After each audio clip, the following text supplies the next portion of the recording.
For too long, the story of a continent has been told through the lines drawn by others.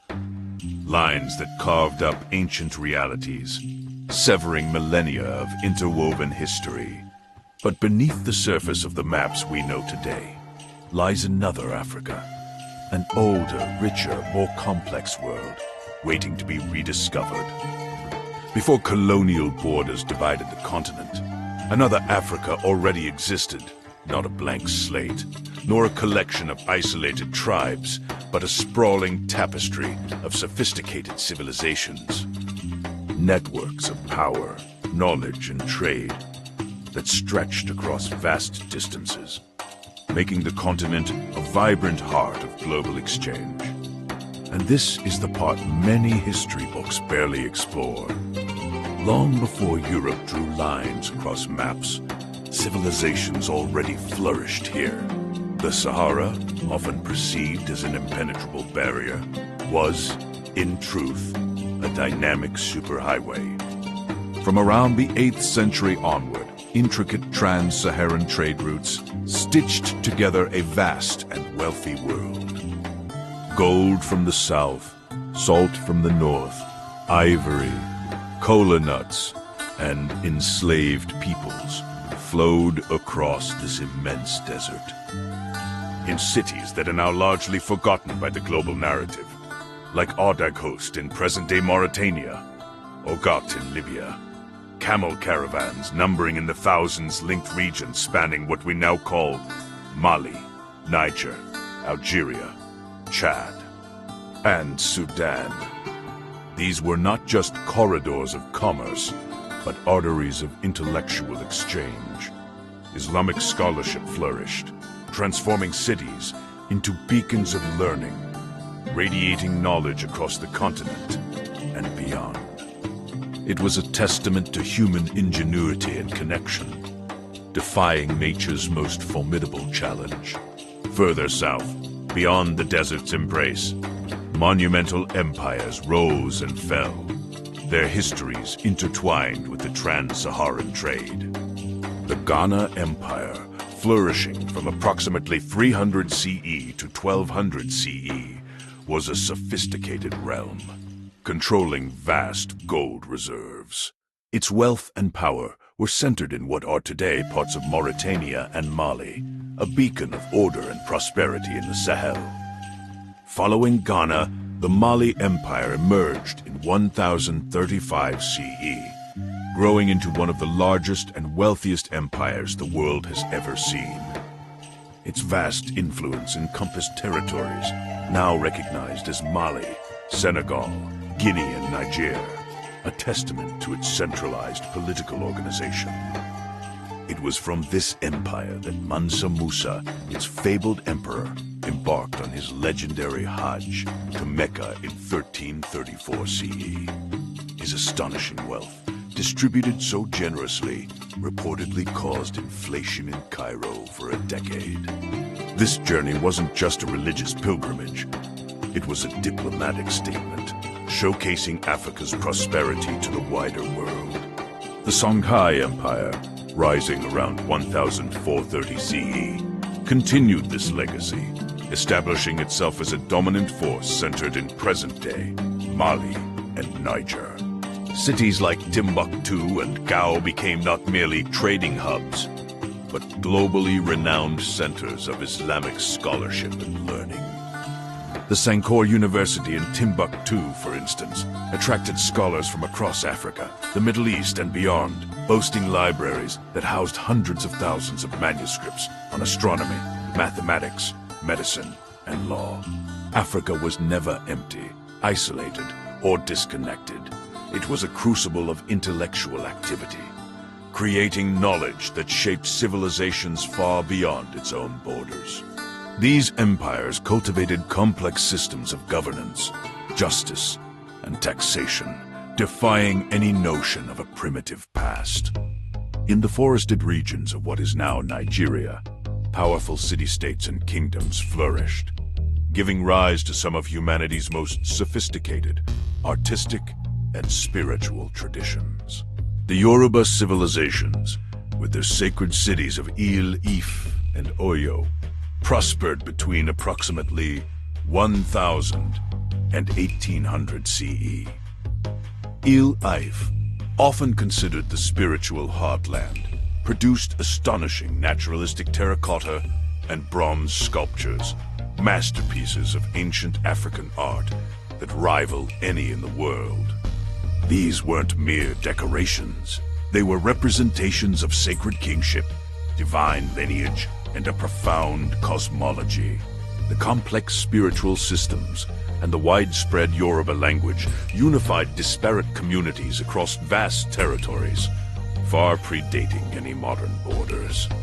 Just to the west, the Kingdom of Benin, founded around 1200 CE in present-day Nigeria, forged a powerful and enduring state.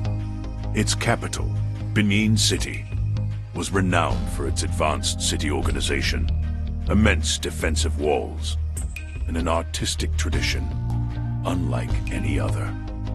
The famous Benin bronzes, exquisite brass and bronze plaques, sculptures, and ceremonial objects depict the kingdom's history, its obas, and its intricate court life. They are a vivid, undeniable record of a highly sophisticated, urbanized society with a powerful central authority and a mastery of metallurgy that astonished early European visitors. This was a civilization that defined its own destiny, its own art, and its own vision of the world for centuries. Deep in the heart of Central Africa, another formidable power emerged, the Kingdom of Congo. From the 14th to the 19th centuries, it held sway over a vast region encompassing present-day Angola, the Democratic Republic of Congo, the Republic of Congo, and even parts of Gabon. This was a highly centralized state with complex political structures, a sophisticated judicial system, and a powerful monarch. The Congolese engaged in diplomacy with European powers, particularly the Portuguese, as early as the late 15th century. They entered into treaties, exchanged ambassadors, and even adopted elements of European culture, demonstrating a capacity for mutual respect and strategic engagement that utterly contradicts the colonial narrative of Africa as a dark continent awaiting discovery. Their spiritual systems and royal authority were deeply interwoven, guiding a society that negotiated its own terms with the outside world for a time. Across the vast expanse of the Indian Ocean, Africa's east coast was a vibrant conduit of global trade and cultural fusion. From around the 10th century onwards, a network of independent Swahili city-states emerged, stretching along present-day Kenya, Tanzania, Mozambique, and Somalia. Cities like Kilwa Kisiwani, Mombasa, and Lamu were cosmopolitan hubs, thriving on trade with Arabia, Persia, India, and even distant China. They exchanged gold, ivory, timber, and iron for ceramics, silks, and spices, enriching their cultures and economies. These Swahili societies were not isolated. They were deeply integrated into a maritime trading network that spanned half the globe. Their distinctive stone architecture, elegant mosques, and rich Swahili language, a Bantu language enriched with Arabic, Persian, and Indian words, are enduring testaments to this profound cultural blending. This was Africa, connecting with the world on its own terms, building wealth and identity through centuries of sophisticated international relations, long before any European power conceived of controlling these shores. What colonialism changed was not only territory, but memory itself, erasing these epic connections. Far to the south, nestled amidst vast plains, stood Great Zimbabwe, a monumental stone city that flourished between approximately 1100 and 145 CE in what is now modern-day Zimbabwe. This impressive site, built by the ancestors of the Shona people, featured massive dry stone walls and structures, some reaching over 30 feet high, all constructed without mortar. It was the capital of a powerful kingdom that controlled a vast trade network, particularly in gold, reaching as far as the Swahili coast and the Indian Ocean beyond. The sheer engineering prowess and the mystery surrounding its eventual decline speak to a sophisticated and organized society, defying later European attempts to attribute its construction to non-Africans. Across southern Africa, numerous other kingdoms and societies thrived, from the powerful Zulu and Xhosa societies in what is now South Africa, to the diverse communities spread across modern Botswana, Namibia, and Mozambique. These were not primitive groupings, but complex social structures with intricate governance, rich oral traditions, and sophisticated military and agricultural practices. They adapted to their environments, developed unique identities, and engaged in their own systems of trade and alliance, shaping the landscape long before the colonial gaze ever fell upon them. In the rugged highlands of the Horn of Africa lay a civilization with a history unlike any other. The Kingdom of Axum, flourishing from around 100 CE in what is now Ethiopia and Eritrea, was a major naval and trading power, controlling vast trade routes across the Red Sea. Its distinct cultural identity was forged early on, embracing Christianity as its state religion in the 4th century CE, centuries before many European nations.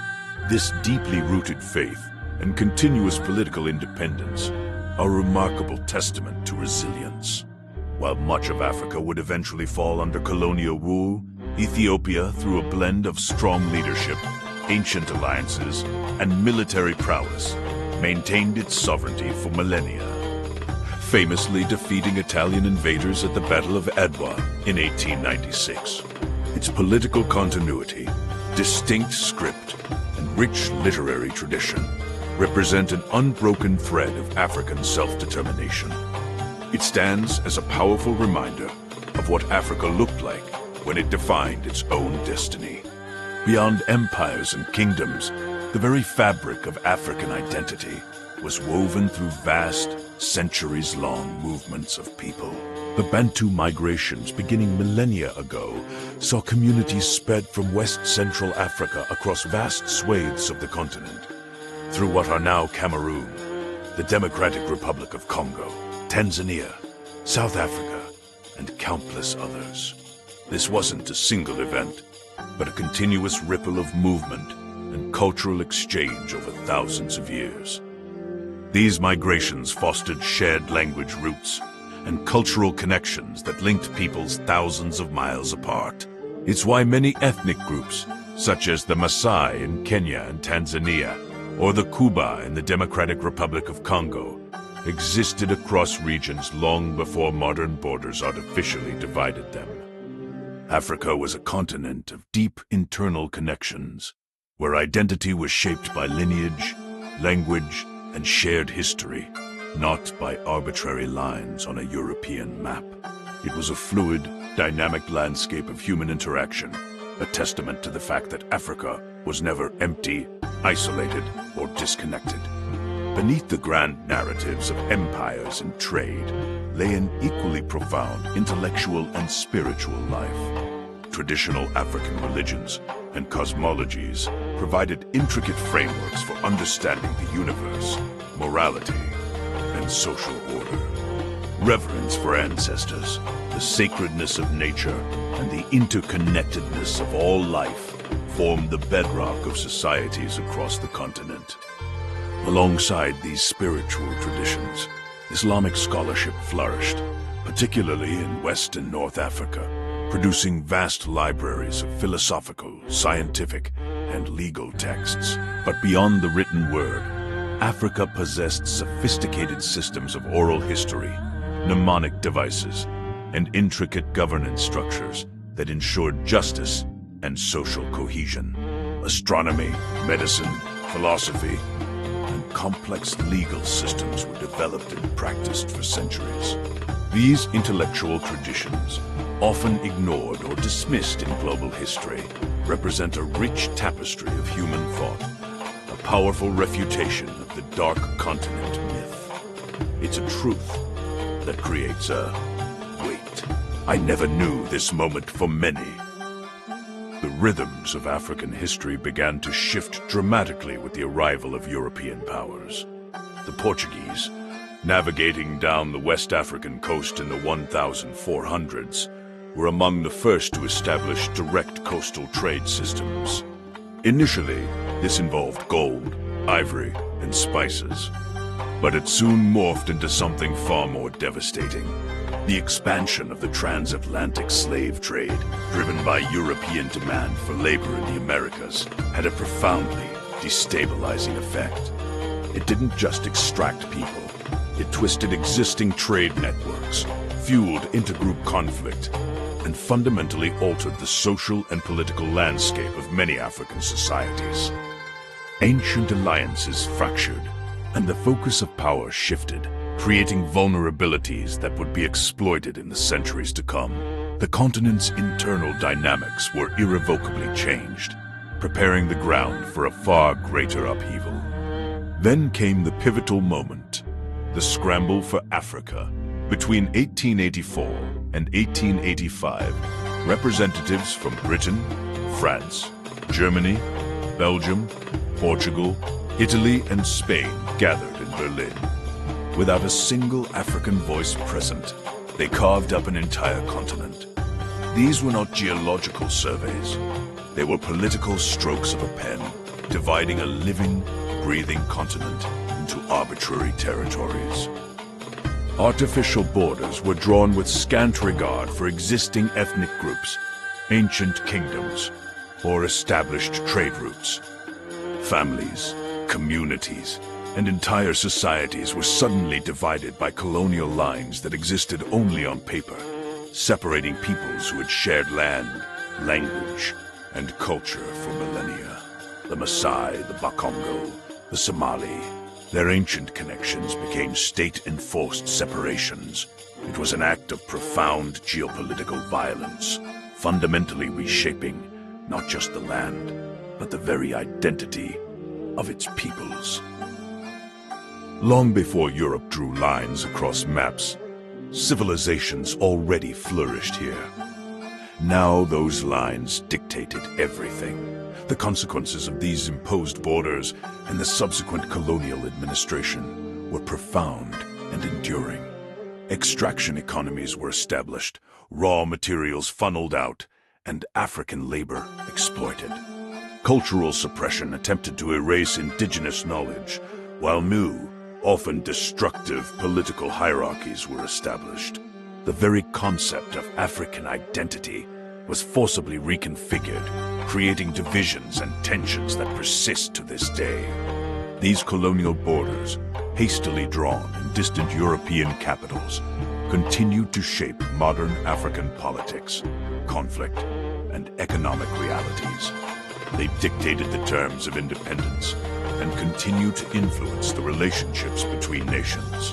The political fragmentation, the arbitrary grouping of disparate peoples, and the separation of historically unified communities are all direct legacies of that fateful conference. What colonialism changed was not only territory, but memory itself. So, we are left with a deeper emotional question. What would Africa look like today without colonial borders? How much history was truly forgotten, erased, or simplified by the lines on a map? Why do so many know so little about the extraordinary civilizations that flourished here for millennia? The true story of Africa before colonial borders is one of immense sophistication, innovation, and connection. It is a story not just of a continent, but of humanity itself. And it is a story that, now more than ever, deserves to be remembered, understood, and reclaimed. This documentary was crafted using advanced AI technology to push the boundaries of visual storytelling, if you value this blend of innovation and history. Please subscribe to support the growth of this channel. It only takes a moment, but it ensures you are the very first to be notified when our next feature premieres.